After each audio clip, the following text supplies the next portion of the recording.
morning. Welcome to the First Unitarian Universalist Church of Richmond. My name is Jeanne Daniels, and I'm honored to serve on your board of directors here. For those of you who may be new to us, and to those tuning in from near and far, welcome.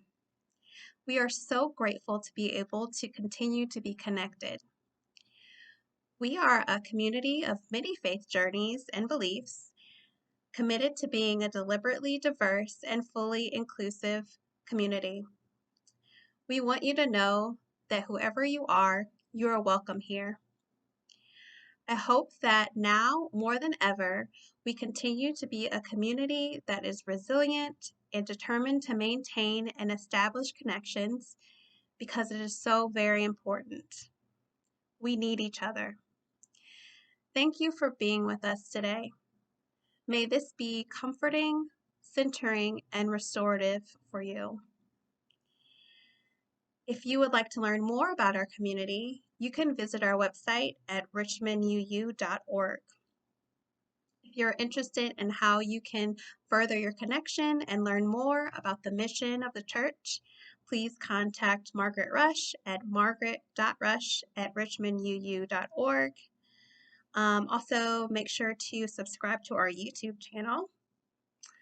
I would also like to remind you of our annual meeting that will be held next Sunday, May 31st at 12 p.m. It's going to be held via Zoom, so look for a link to that. Also, in the link that your email for this service was put into, make sure to go to our coffee hour after the service. Thank you so much for spending time with us today. Be well.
Our chalice lighting this morning is called History Will Remember and was written by Donna Ashworth.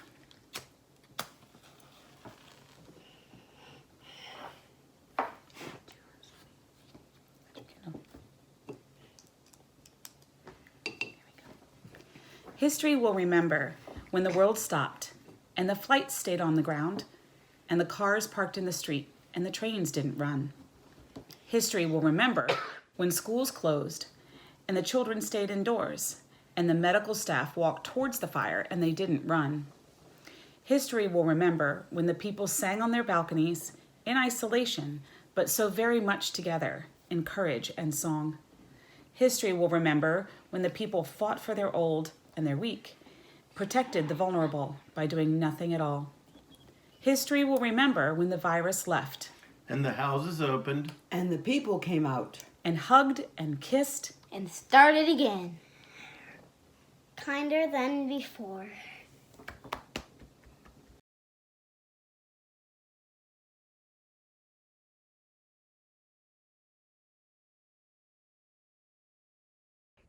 Good morning, everyone. I want to welcome you to a celebration of the end of the month of Ramadan, the Muslim holy month in which all Muslims are called to make sacrifices, to come to understand what is required to keep God in one's mind all the time. And so they spend a month fasting and studying and trying to do good works that will allow everyone who is a Muslim to grow closer to their God. It's a hard thing to think about in this land of plenty, people going without. Lately, I've been without a refrigerator and trying to deal with small space for refrigeration while I await a repair. It's meant that I have to consciously manage what food is in my kitchen, in my refrigerator, what leftovers we generate. It's made me make my planning smaller by far. But imagine instead that you're an individual whose faith calls you to just make everything a lot smaller, to eat only in the morning before sunrise, and then to wait until sunset to have anything to eat or drink. Where does that kind of conviction come from? And how does the Muslim community celebrate it? Well, today, one of our own, Hazal Gokmen, is going to talk to us about her experience and understanding, not only of Islam that she grew up with as a cultural value, but her own attraction to our own faith. This makes for a wonderful service today and a mutual celebration with Hazal and others who may celebrate Islam. We're happy for all of you and delighted that we're here together to learn more about what this means. Welcome, everyone. Welcome to a time of worship.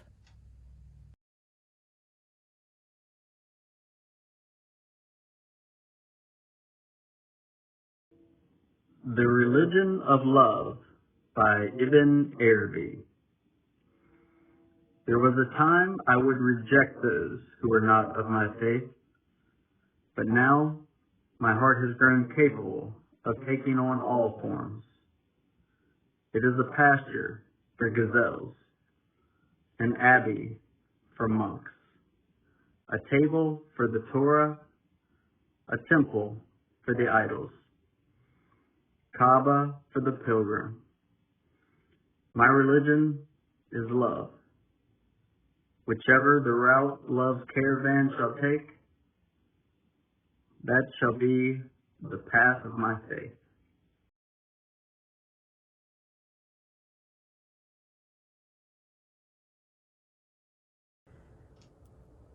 I invite you all now into a familiar space,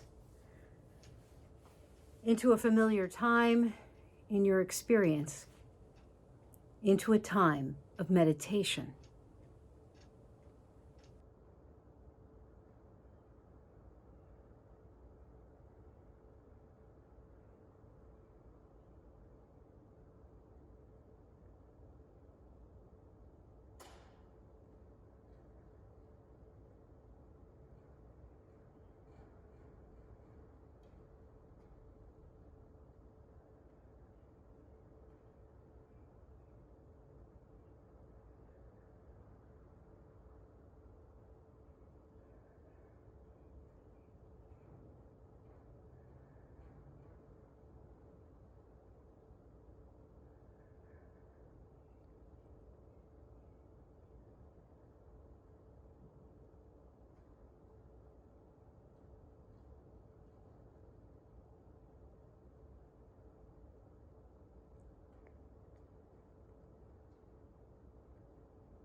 We have some good news going on. 2 young women who grew up in our congregation have given birth to new babies. We want to recognize Isabel Grace Corrigan, who is born to Danny and Tim Corrigan, and you know Danny as Mindy and Mike Kastner-Fast's daughter. And to Maya Vincelli, Milo James Vincelli Prebor has been born. So those babies are with us. There's some sadness too. Hazal, who's doing this worship with us, has in fact lost her uncle this week, which is a sad thing, to be far from home and lose your father's brother. We express our condolences. Will you join me now in a time of interfaith and mutual love prayer?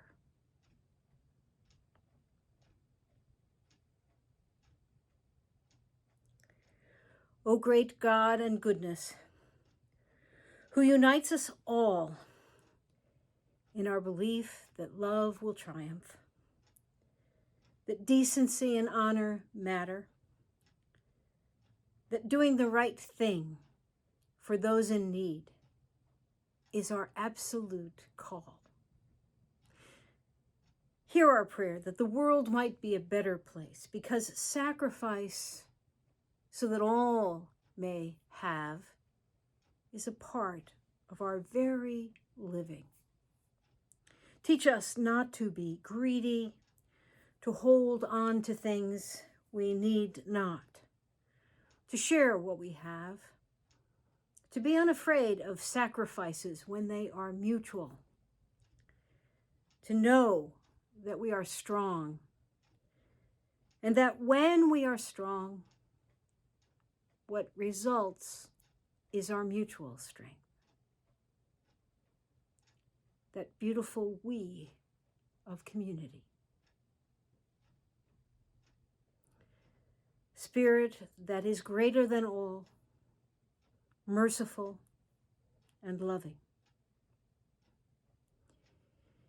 Seep into the cracks of our day and teach us to seek you out at all time, that love may be present, that God's mercy may be present, and that we all, together in a human family, do good upon this earth. Amen. Ashe. Amen. Blessed be.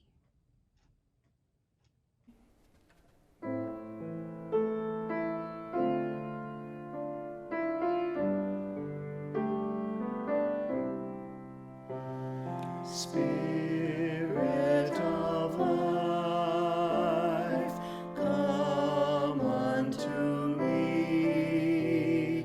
Sing in my heart all the stirrings of compassion. Blow in the wind, rise in the sea. Move in the hand, giving life the shape of justice. Roots hold me close, wings set me free. Spirit of life, come to me, come to me.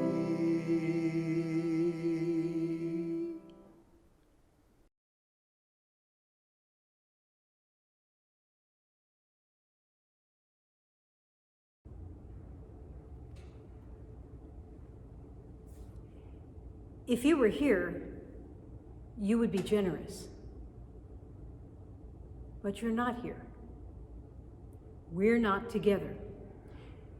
You cannot allow that to dissuade you from showing your love by sharing the plate. This month's Share the Plate is for our ally, our sibling in the work of resisting racism, Richmond Hill. Go online to Give Plus, set up Vanco to allow your monthly contribution to Share the Plate to be reflected. Call our bookkeeper, and you will find that it's easy to continue being generous. The offering will now be taken and gratefully received.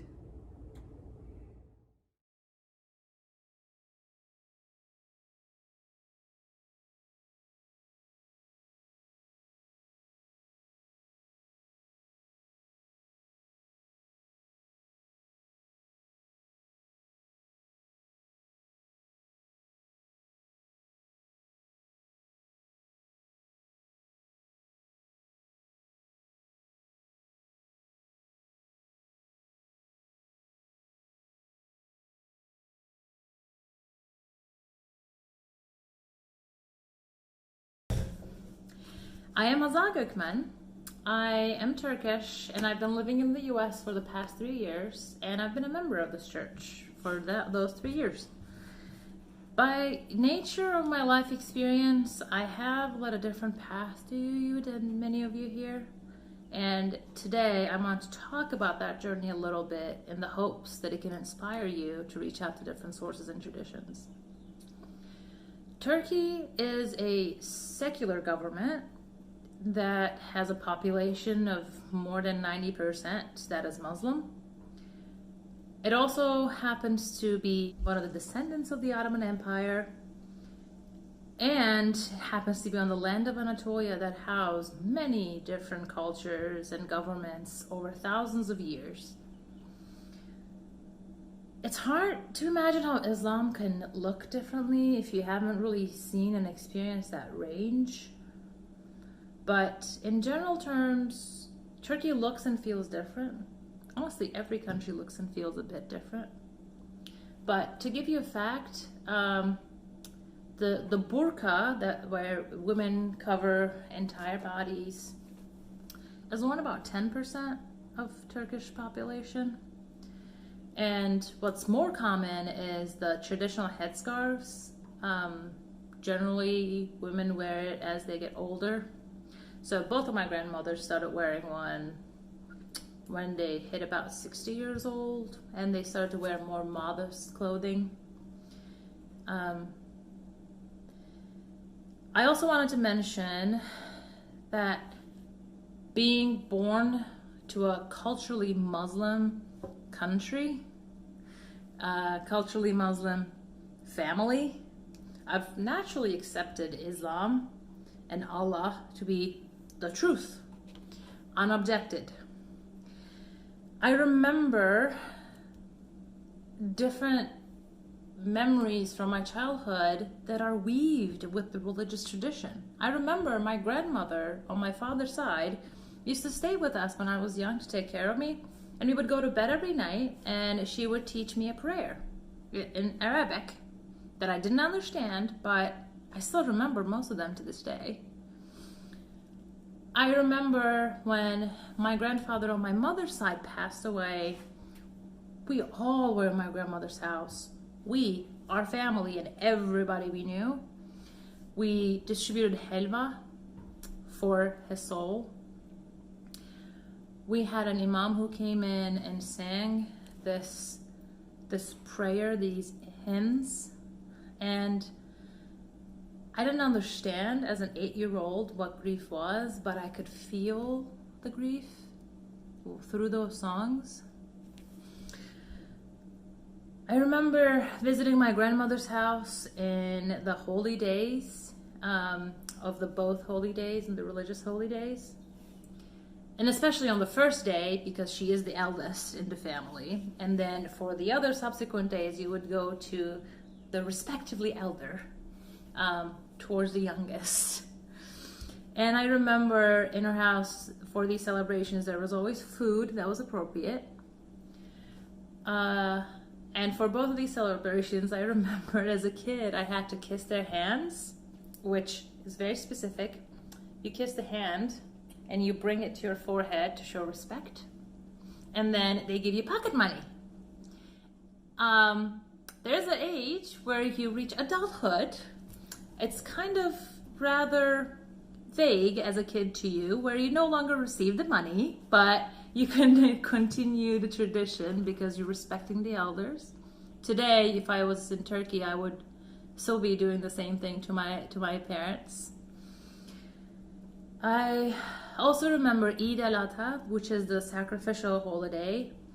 Again, we would gather at my grandmother's house, and my uncles this time would come in a bit later because they would be going to these specific dedicated places to sacrifice the animal that is done in a way that doesn't hurt the animal, as it's halal.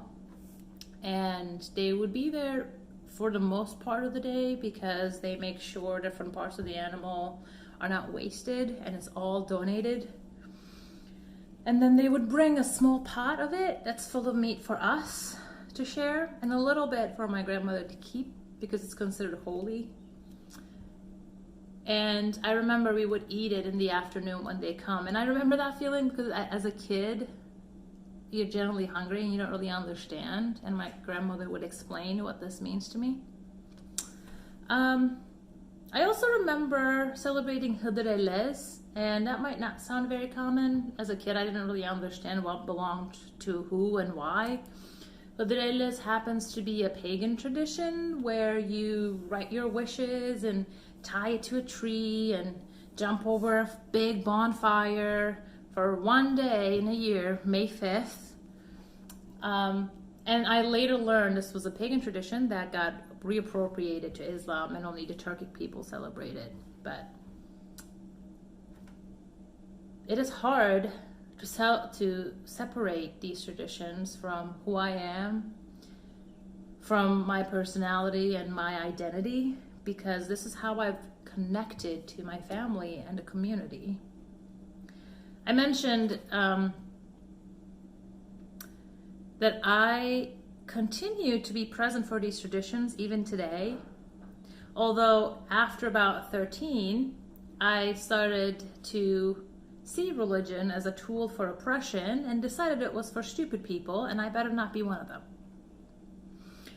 I haven't had to challenge this thinking for a long time until I hit a point in my life where I decided to go to a 12-step program. Very basically, 12-step programs are spiritual in nature, and it teaches acceptance, humility, faith, spiritual connection, and being of service to others. This process has been immensely helpful to open my eyes to different kind of thinking, a spiritual way of thinking. I'm not alone. I'm not capable of managing the universe. I'm part of something bigger than myself, and I am in service to others. Do those sound familiar? Because they're Christian teachings. I didn't realize how Christian it was because, these concepts exist in where I was too. Although not with the same words and language, but the meaning translates. During this time, I moved to Richmond, read about Unitarian Universalism in an article in a newspaper, went on to the website, started reading about the principles and the sources, and I could remember I was nodding and smiling, and for the first time, I'm reading the full teachings of a religion, it sounds, and I agree with 100% of them. I belong. It never happened to me. I always had to dissect and make my own or whatever, and apparently there's a bunch of people that do the same thing. I've been experiencing how these values come to life at church, meeting the open-minded, the welcoming, the ever-growing, challenging people. Experiencing that and meeting you all made me feel more connected to this church over the past 3 years. I've also started to notice when I was reading the principles and imagining this beautiful utopia that it did not really match the reality that I see 100%. Over the years, I've participated in many rituals and many services and many small groups, and I've learned a lot from different traditions and different rituals and different sources of wisdom.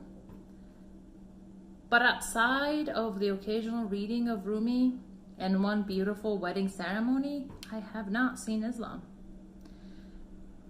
I went to an American high school in Turkey and then to Boston University for college. So I feel more American when I'm in Turkey, and I feel more Turkish when I'm in the US. And this experience of not belonging is not new to me. My body remembers. Before I can even form a cognitive thought, my muscles tense up. There's a trembling tear on the side of my eye as I feel the fight or flight response. I do not belong. I am not welcome here. How do I reconcile the warm welcome I felt from the people here at the church, from this unspoken message? Am I to understand that even this liberal church that affirms wisdom from the world's religions, which inspires us in our ethical and spiritual life, did not think of Islam as a worthy source? Is the inherent worth and dignity of every person not really equal? Are some of them more valuable than others? Is this done on purpose to keep me and people like me outside of the circle? Do I not belong?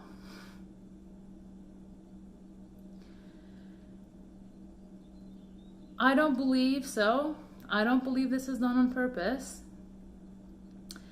I believe that until our thinking is challenged, we don't think about experiences outside of ourselves. I believe that we don't look to include the things that we don't know a lot about. I believe that we might even be a little scared about reaching out to something that we don't really feel like we belong to.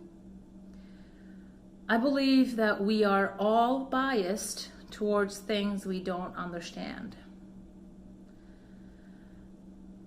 I've learned that if I see something that I think that needs fixing, I need to raise my hand to fix it.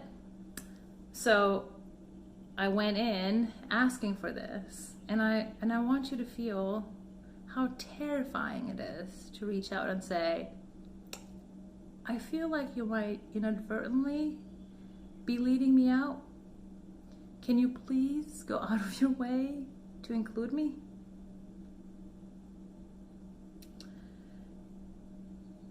But I'm deeply, deeply grateful for how this leadership welcomed, honestly, in a way that is accepting, and encouraged me to help build a service that talks about this issue. But please remember the amount of courage I needed to muster to reach out to Reverend Jeanne and come talk in front of you today in the many different ways of practicing this sermon. Please imagine that there might be others who have come in and left, that are still here today, that haven't reached out to be celebrated authentically by and with this community here. I'm asking you to celebrate Eid al-Fitr, which I definitely cannot pronounce, because it's Ramadan celebration in Turkish. I'm asking you to celebrate Eid al-Fitr with me today because it's one of the main holy days of Islam, and I've always celebrated it before coming to the US. And I have mixed thoughts about this because I don't identify as a Muslim. I definitely cannot represent or teach Islam. But I still hold the values that I've learned. All those memories are weaved into my personality, and I reach to the world and reach to an understanding through the path of Islam sometimes. As a Unitarian Universalist, I am reaching deeper into Islam as a source of wisdom to grow spiritually, just as I try to do so with the other wisdom traditions. This year, I fasted for 1 day in Ramadan, which means I didn't drink, eat, or smoke cigarettes from sunup to sundown. And those of you who don't know, sundown is about 8 p.m. I worked all day, then I had a church meeting I had to attend right before iftar. Life went on. I had responsibilities. When I was feeling that my body and my brain were not reacting properly to these meetings I'm attending because it needs fuel.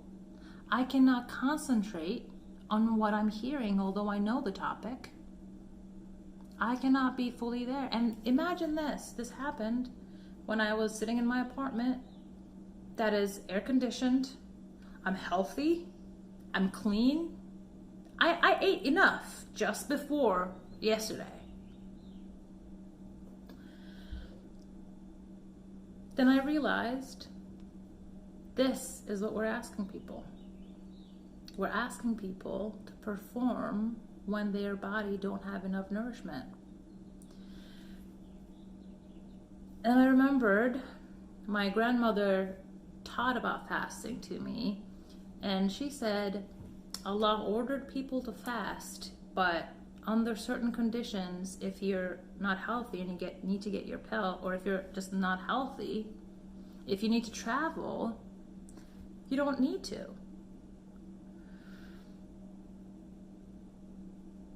What's interesting to me is that as humans, we don't have the same mercy towards each other if we don't have empathy.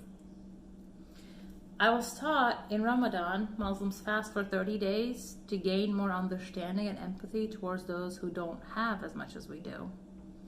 I was taught to share the plate at iftar dinners to everyone, don't matter if they're Muslim or not. I was taught to be mindful when helping others so I don't think of myself as better than them and I don't make them feel like they're less than me. I was taught to practice self-control. I was taught to be grateful for all that I have and realize I don't get to have those things purely because of my skill or my worth. I was taught that to have and keep joy, I have to share it with others. I believe these values and teachings are common across space and time. I believe reaching out to Islam as a source of wisdom is a very Unitarian Universalist thing to do. I believe I can learn and benefit from many different sources of wisdom, some religious, some philosophical, some scientific. And I believe as a Unitarian Universalist, you can too. So I ask you, the members of my community, to accept my invitation to openly include, to be radically welcome towards Islam as a source of wisdom. And how would we do that? How would that look like in our church? I would like to see that as a community we gather during Ramadan for iftar meals, where we invite everyone, whether they're Muslim or not, whether they have money or not, to come eat with us, to share the plate. I would like to see adult religious classes where we learn more about Islam and other religions and practices and philosophies. I would like to see that Islamic holy days are acknowledged during service, when we reflect on the meaning of that and see that it's common most of the time across. I would like to see religious readings, poems, and music from Islam included in our service and small group gatherings, maybe as a way to light the chalice. I would like to see members of this community that don't relate to Islam as I do, as a culture that you grew up in, but still try to learn more about it and include Islam in our practices. I would like to work on the unique nature of Islam and how it connects the Unitarian Universalist together with you. Thanks for worshiping with me.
Now we extinguish our chalice.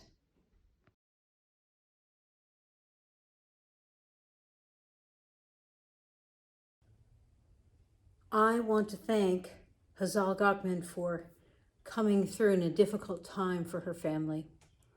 She's asked us to consider that there's a broader world out there inviting us to learn and to know. Many of you may not even know that Unitarian Universalism was deeply influenced by the great open-mindedness of the Ottoman Empire and its willingness to allow people to pursue their own belief systems. So much so that we could put it into a code at the Diet of Torda, T-O-R-D-A, Diet of Torda. Look it up. You are all welcome every Sunday. I hope you'll be back again. Next Sunday, Reverend Sherman is going to be preaching up the house. And so we're glad to have him in the pulpit, and I'll be taking a week of study leave to plan out this new summer we never expected. So, a final blessing. The blessing comes from the door to my study at the church. And the blessing is this: go and build connections. Connect with people and causes and things that are needing your support and encouragement. Don't be afraid to shelter in place and reach out to the world. We will all be better for it. Blessed be everybody. I hope you have a great week. Try very hard to stay safe and to believe we're in this together.